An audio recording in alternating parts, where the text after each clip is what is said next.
Hi friends, ఇండియాలోనే అతిపెద్ద echo park ఇప్పుడు మన హైదరాబాద్ లో అయితే ఓపెన్ చేశారు. సో అదే ఎక్స్పీరియం ఎకో పార్క్. ఈ పార్క్ మన హైదరాబాద్ నుంచి 38 కిలోమీటర్స్ దూరంలో అయితే ఉంటుంది. ఈ పార్క్ ఎంట్రీ ఫీజు వచ్చేసి పర్ హెడ్ అంటే అడల్ట్స్ కి వచ్చేసి 1600 రూపీస్ అండ్ కిడ్స్ కి వచ్చేసి 1000 రూపీస్ అయితే ఉంటుంది. అండ్ లోపల మీరు నడిచి మొత్తం తిరగలేను అనుకుంటే ఇక్కడ ఎలక్ట్రికల్ బగ్గీ అయితే అందుబాటులో ఉంటుంది. దానికి మీరు ఎక్స్ట్రా 200 అయితే పే చేయాల్సి ఉంటుంది.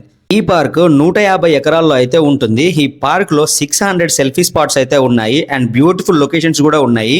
ఇన్స్టాగ్రామ్స్ రీల్స్ చేసే వాళ్ళకి, సెల్ఫీ లవర్స్ కి అండ్ మూవీ షూట్స్ కి, ఇంకా ప్రీ వెడ్డింగ్ షూట్స్ కి అయితే ది బెస్ట్ ప్లేస్ అని అయితే చెప్పుకోవచ్చు. కాకుండా ఈ పార్క్ లో 25,000 రకాల మొక్కలు, చెట్లు అయితే మనం చూడొచ్చు. అండ్ మీరు ఇక్కడ కూర్చోడానికి ప్లాస్టిక్ గానీ, సిమెంట్ గానీ యూస్ చేసి ఎక్కడ కూడా మీకు చైర్స్ అయితే కనిపించవు. సో ఓన్లీ చెట్లను యూస్ చేసి మాత్రం వీళ్ళైతే చైర్స్ అయితే ప్రిపేర్ చేశారు. అండ్ ఈ ప్లేస్ కి మీరు వెళ్ళారా? వెళ్తే నా కామెంట్ రూపంలో తెలియజేయండి. లేకపోతే ఎవరితో అయితే వెళ్దాం అనుకుంటున్నారో వాళ్ళకి ఈ వీడియోని అయితే షేర్ చేయండి.